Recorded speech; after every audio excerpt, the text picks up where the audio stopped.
Le comportement vestimentaire est une identité qu'il faut préserver. La création et la confection des tenues vestimentaires sont des icônes incontournables de la mode et de l'identité. Le Tchad a-t-il une identité vestimentaire? Sinon, quel style vestimentaire pour la jeunesse tchadienne? Que font les stylistes tchadiens dans ce domaine? Quelques réponses seront données par nos invités qui sont avec nous autour de cette table. Mesdames et messieurs, bonjour et bienvenue à votre émission Sans Tabou. Comme je l'avais dit, deux invités sont là avec moi pour bien mener ce débat. Hissène Amadou Kamara, styliste tchadien très influent de son état, qui est avec nous ici. Bonjour Kamara. Bonjour Nassar. Merci d'être venu sur ce plateau. C'est un plaisir. Pour partager avec nous vos expériences. Merci beaucoup. D'accord. En face de Kamara se trouve un jeune très fond de la mode également. Il s'appelle Narcisse Choko. Bonjour Narcisse. Bonjour. Merci d'être là sur ce plateau avec nous. Bah, je vous en prie, c'est un plaisir. Hein. D'accord, le plaisir est partagé. Okay. Alors, sans tarder, comme je l'avais annoncé, nous allons parler à mes téléspectateurs d'un thème très brûlant de nos jours, le style vestimentaire, et surtout que nous voyons nos jeunes s'habiller d'une façon ou d'une autre. Et on se pose la question, comment la jeunesse tchadienne s'habille-t-elle? Est-ce que le Tchad a un style vestimentaire? Dieu merci, nous avons un styliste auprès de nous ici. C'est la toute première question que je vais me tourner vers Kamara pour lui poser. Alors, merci beaucoup, merci pour la question. En fait, le style vestimentaire de la jeunesse est pour la plupart influencé soit par le comportement des stars, soit par la publicité ou les médias. Hein, et pour la plupart des cas, il y a également la tendance du moment qui prend le dessus sur le comportement de la jeunesse. Maintenant, la question autour de l'identité vestimentaire tchadienne, c'est une question autour de laquelle nous avons travaillé depuis longtemps. Mais il faut dire que l'international commande et le national suit. Nous avons vraiment besoin autour de ça une grande communication, un grand travail pour que le style vestimentaire tchadien soit adopté. Parce que déjà, quand on essaie de répartir un peu plus en arrière, on va trouver que le Tchad, il est riche en biodiversité, il est riche culturellement, il est riche également comment dirais-je, en termes de couleurs. C'est-à-dire le Tchad, on dispose non seulement de plusieurs ethnies, ce qui diversifie ses couleurs, mais chaque ethnie, chaque clan, ou bien chaque groupe appartenant à une équipe dispose en fait de ses valeurs, de comment s'habiller, de comment s'y prendre. Et ceci, ça part de la jeunesse, de l'adolescence. À l'âge adulte, les styles varient. Mais plus on grandit, plus on abandonne. Plus il y a l'influence des médias, plus il y a l'influence de la globalisation. On se rend compte qu'on est en train de changer, de passer en fait du local vers le comportement, vers l'influence internationale. D'accord. Voilà. Donc à vous écouter, c'est que il n'y a pas vraiment une identité vestimentaire pour le Tchad. Il n'y a du moins pas celle qui est valorisée. Mais il en existe, mais elle reste invisible. Mais qui doit valoriser cela, M. Kamara? C'est un travail qui doit être fait, c'est un travail d'ensemble. Déjà, il y a nous, créateurs, qui avons la première responsabilité de proposer. Parce que normalement, ça existe. Notre travail est de le ramener. Maintenant, pour qu'il puisse être accepté, il y a les médias, il y a des hommes d'influence, il y a également quelque part cette part de nationalisme qu'il faudrait inculquer à travers les grands hommes, à travers la politique centrale même. Disons, pour que ça passe aujourd'hui, surtout à N'Djamena. Surtout l'influence de la jeunesse, il faut que la jeunesse s'habitue également à vos styles d'habillement. Là, j'ai aussi Narcisse sur ce plateau qui représente la jeunesse tchadienne ici, un jeune très fond de la mode, comme je l'avais dit. Narcisse, voilà, tout de suite, Kamara vient de dire, il n'y a pas vraiment un style vestimentaire tchadien. Quelquefois, ils essayent de créer, mais c'est pas valorisé. Alors, la jeunesse dont vous représentez ici, comment s'habille-t-elle? En fait, moi je pourrais dire, déjà, les stylistes, ils ont eu leur taf. Le taf, c'est le travail. Ils créent la mode, ils créent le style vestimentaire et tout. Maintenant, après, ils mettent en exergue. Et la jeunesse, comme nous par exemple, vous savez, s'habiller, c'est un budget. Hein. Oui, ça je le sais. Ouais, s'habiller, c'est un budget. Donc, je m'en vais dire, si Camara, le styliste, il crée un style, une veste, un truc, il propose. Moi, ça me plaît. Ouais. D'accord, ça me plaît. Je dis, ouais, écoute, ça me plaît le truc. Mais on va parler en termes de CFA. Par exemple, un exemple, hein, à 10 000 par exemple. Ouais. D'accord. Moi, j'ai pas les moyens de me procurer les 10 000, la veste. Déjà, donc, nous, on cherche, comme on dit souvent, on cherche les habits moins chers au quartier, ou bien au marché et tout, on se met dedans. Ça, c'est une partie. Ouais. L'autre partie, pour la jeunesse moyenne. Oui. Donc, les jeunes battants. Ils ont les moyens de se faire plaisir. Quand je dis faire plaisir, c'est de s'habiller et mettre au devant les créations, les œuvres des artistes. Ouais. Par exemple, moi là où je suis, je fais pas la bib, hein, mais sinon si tu me payes, parce que je suis habillé par Camara tout le temps. C'est un style, moi je plais, c'est mon travail. Et ma contribution, tout ce que je peux faire. Parce que moi, je peux pas dire, écoute, Nassar, viens, on va aller saluer chez Camara, ça peut coûter tant, tu vois. Donc, déjà, il y a un problème réel avec la jeunesse qui est d'abord l'emploi, plein de trucs là. Connus, vivons, nous tous on connaît. Donc, pour nous, la jeunesse, c'est que on n'a pas les moyens de s'offrir ces choses aussi, mais on fait notre mieux. Maintenant, comme il a expliqué, le styliste Camara, il dit, il y a les médias, il y a la publicité, il y a plein de choses. Et je pense que eux aussi, la remarque que moi j'ai à faire, ils n'en font pas assez en fait. Parce que quand vous voyez les stylistes, les trucs, c'est en comment là. Créer ne suffit pas. Il faut d'abord mettre en exergue ce genre, les mannequins et autres, mais après il faut nous amener à aimer et accepter le style. Exactement. Donc c'est comme à la télé, on nous amène à accepter, à adopter ce style-là étranger et nous on accepte. On épouse ce style et après on se plaît bien. Mais sinon les stylistes sont bons à dire maintenant et moi j'adore ce qu'ils font. D'accord. Voilà. Alors là je vais une fois de plus redonner la parole à Camara par rapport à ce que vous venez de dire Narcisse, surtout sur la facture de tenue. C'est ça le réel problème. Voilà la jeunesse, vous connaissez le réel problème de la jeunesse tchadienne avec l'emploi, la pauvreté, la précarité. C'est difficile avec la jeunesse tchadienne qui est vraiment, comme on peut dire, la partie visible de l'iceberg de la publicité des tenues que vous confectionnez. Alors, est-ce que vous avez un peu réfléchi à ce niveau-là? Alors, je m'en vais vous dire que la mode est une machine. Pour qu'elle puisse tourner, il y a autour de ça plusieurs professionnels. Malheureusement, dans notre pays, nous sommes encore à notre phase élémentaire où il manque cruellement de professionnels qui travaillent autour de la mode. Aujourd'hui, si on essaie de regarder même au niveau des médias, il n'y a vraiment pas de journalistes mode. D'accord? Mais quand on essaie de regarder juste ce qui se passe au niveau international, c'est des cabinets qui s'occupent de la partie visibilité, de la partie vente. C'est-à-dire il y a des maisons qui s'occupent des influences, on les appelle des influenceurs. Et il y a également des maisons qui s'occupent de la tendance, on les appelle les tendanceurs. C'est-à-dire tout ce monde-là ensemble, c'est-à-dire une fois que le travail du couturier est terminé, il y a des maisons qui viennent s'approprier pour pouvoir le vendre en amont. Donc voilà le travail qui est là. Déjà avant la production, il est vendu. Et avant la production, on sait déjà vers qui aller pour que l'habit puisse être porté, pour qu'il puisse attirer. On n'explique pas deux fois que la jeunesse d'aujourd'hui, pour s'habiller, quelque part, elle suit une icône. Oui. Donc surtout la frange jeune, elle suit des icônes, c'est-à-dire les stars qui s'habillent parce qu'elles les admirent, parce qu'elles veulent ressembler à elles. Naturellement, elles veulent adapter leur style. Il y a également d'autres, juste parce qu'elle veut se différencier, elle veut être complètement différente, elle adopte encore un autre style.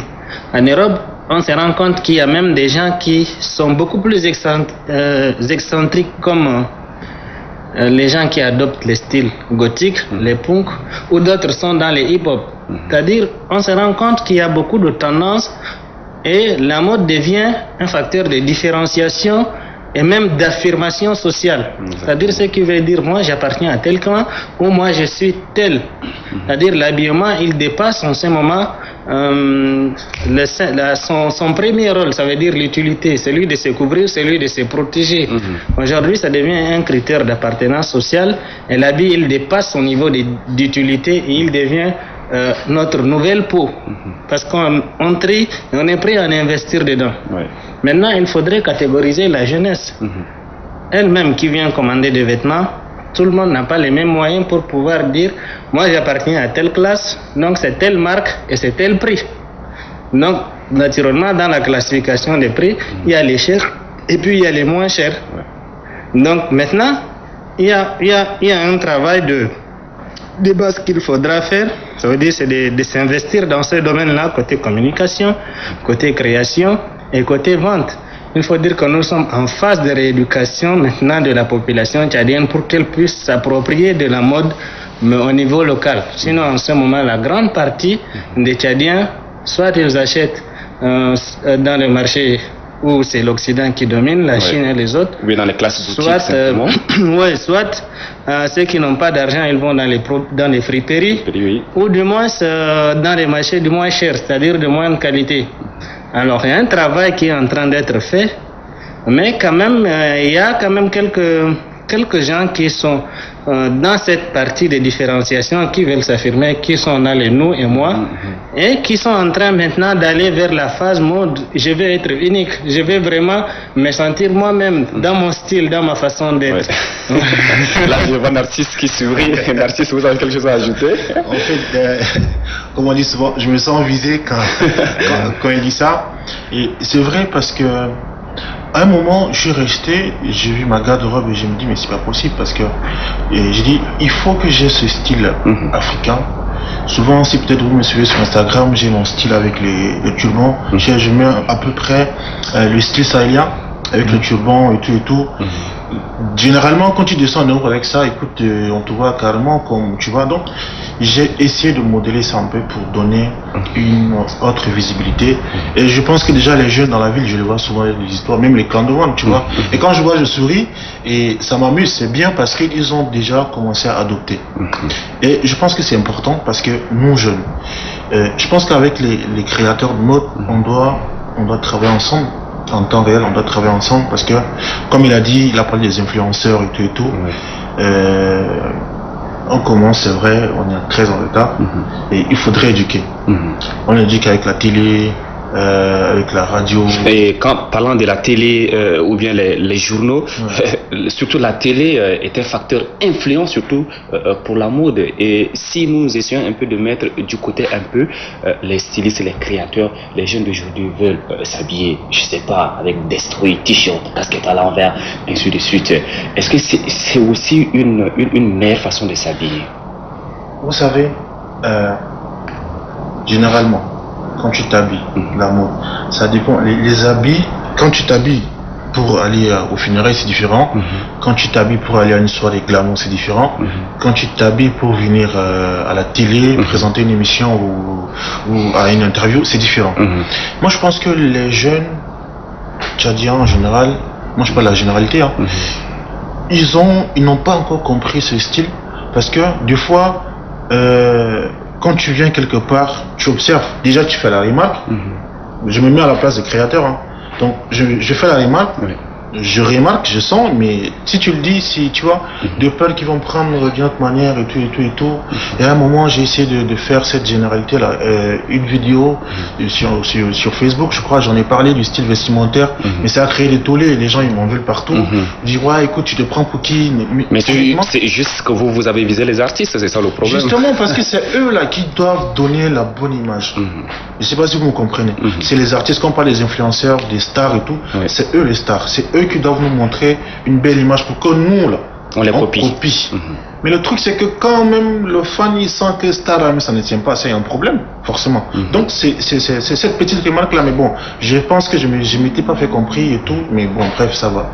Mais là actuellement je suis en train de dire que on doit travailler ensemble pour vendre l'image avec les créateurs. Parce qu'on a besoin d'eux, ils ont besoin de nous. C'est vice versa, à ce que je sache. À moins que c'est pas le cas. Mais à ce que ça, c'est ça. Le gars, il est très content quand tu viens commander chez lui. Il dit merci. Tu sens que le mec, il a envie de vous offrir plus que ça. Mais il n'y a pas cette demande. Parce que des fois, le mec, il peut se retrouver avec ses habits, ses vestes au placard il y a de 2 ans. Ça veut dire qu'il n'y a pas assez de demande. Alors qu'ailleurs, on voit que les gars, ça s'arrache. Ça s'arrache quand on va à l'étranger. On voit que ça s'arrache. Donc, il y a ce problème-là de la jeunesse. D'accord. De nos jours, il y a des jeunes qui s'habillent, qui copient les stars. Or, ces stars-là s'habillent juste pour monter sur la scène et après descendre. Mais il y a des jeunes qui, même à la cuisine, elles veulent aussi s'habiller comme ça, comme les stars. Tu vois, là, il y a 2 cas. Selon ma compréhension, genre, moi je peux peut-être m'habiller comme toi, d'accord? Moi je n'ai pas besoin de prendre à l'international, hein. Je peux m'habiller comme toi, j'aime ton style vestimentaire et tout, mais bon, j'ai pas le moyen, je fais avec ce que je peux et je me fais plaisir dans mon salon, dans mon appartement, tranquille. Maintenant, le côté des jeunes, ils copient, comme on a dit, les médias, ça éduque. Et 2 fois ça transforme. Et les stars généralement eux c'est des commerçants entre guillemets, parce que ils montrent l'image qui peut plaire à une cible, d'accord, et ils vendent cette image là avec un style vestimentaire et tout. Après ils redescendent, après ils sont dans leur truc tranquille. Comme les personnes ordinaires. Mais il y a un problème parce que je suis fan de Nassar et que je te vois à la télé avec un style vestimentaire, à supposer que tu es chanteur, d'accord? Je te vois avec un style destroy et tout, ça fait genre. Chez nous on est africain, ça passe pas, tu comprends? Donc après, l'enfant il copie tellement il aime le style, il copie et son pote lui aussi copie. Après ça prend et c'est une éducation qui ne colle pas. Moi j'en ai tellement vu, nos jeunes sœurs, nos jeunes petites sœurs, elles sont dans le style comme à la télé et tout. Il y a des fois où Vous ne l'avez jamais fait une fois? Non. Le style de la télé? Le style de la télé, si, mais j'ai copié en bon sens.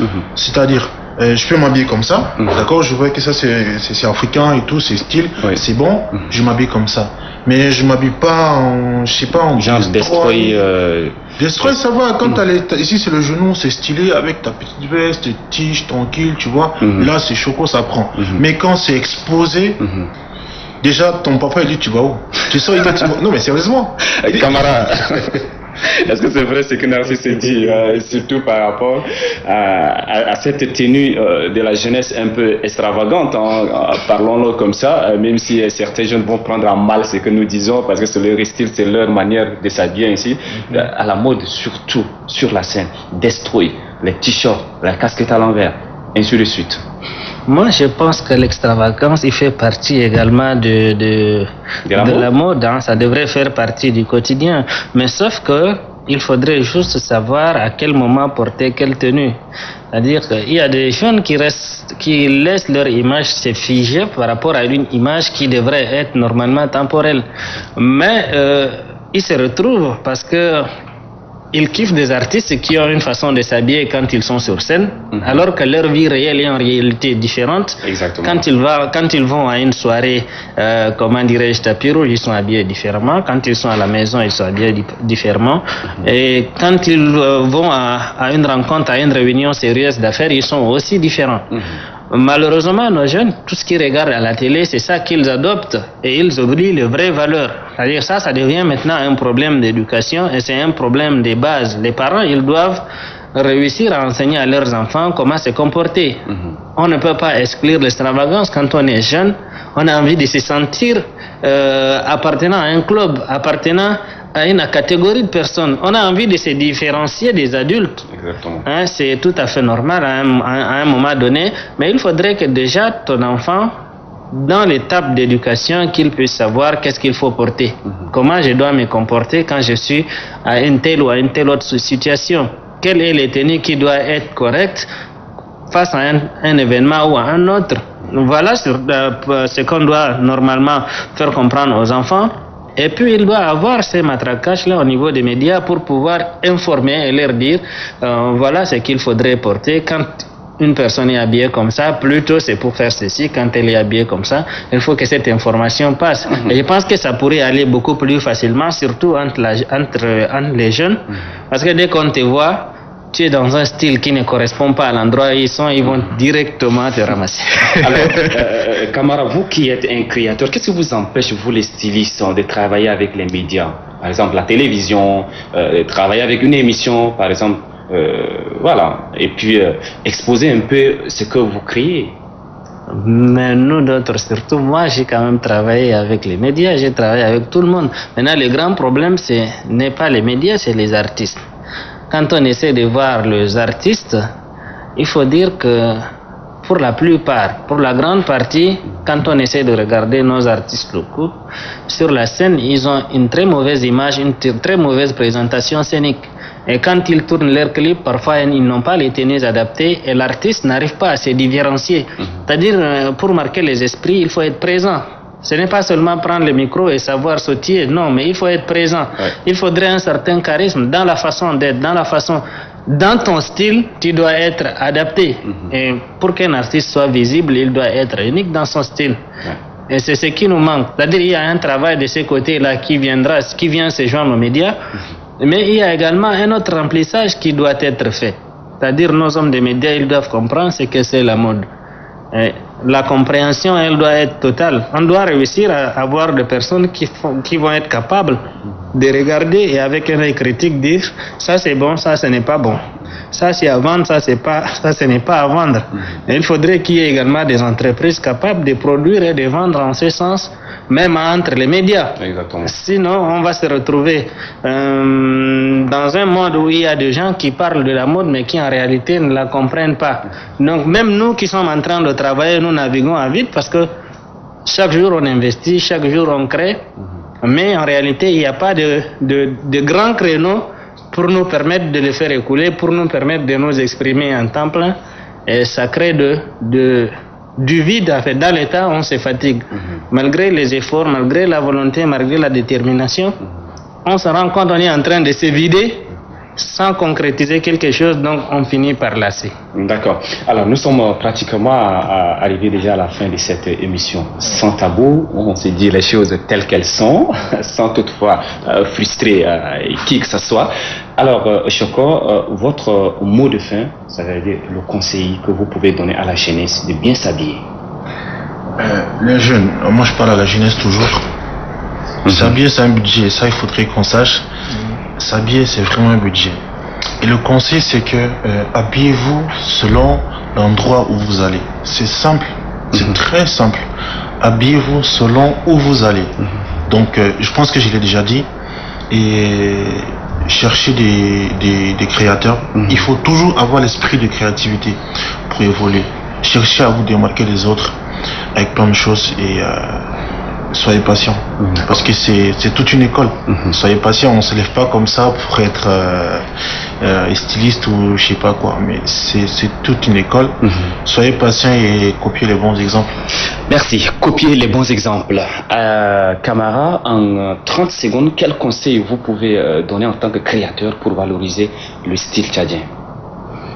Alors moi je trouve que le Tchad est là, le travail il est là. Nous avons travaillé il y a de cela 2 ans autour de l'ensemble de 23 régions du Tchad pour pouvoir rechercher quelle région, quel peuple fait quoi et comment les gens s'habillaient. Et qu'il faudrait retravailler autour de ça en acceptant les réalités du passé pour faire sortir quelque chose pour les présidents, c'est-à-dire l'adapter, le renouveler. Et il faudrait que les choses puissent beaucoup plus avancer. Et il faudrait que les gens puissent mettre un peu de volonté, surtout politique, pour que tout ceci puisse être mis à l'écran. Nous avons des difficultés quand nous quittons le Tchad et que nous partons ailleurs. Déjà dans les soirées des nations, pour sortir en tant que Tchadien, c'est tout un problème. C'est-à-dire, si tu te trouves dans un caftan avec un turban sur la tête, tu es sahélien, oui. Est-ce que tu n'as pas copié du Niger? Il faudrait qu'il y ait cette identité-là visible, mise en valeur, mise à l'écran, acceptée par tous. Donc nous avons certes des stars, mais qui jusqu'à là, leur lumière ou bien leur, comment dirais-je, ne brille pas autant leur étoile pour que les autres puissent tout de suite copier. D'accord. Voilà.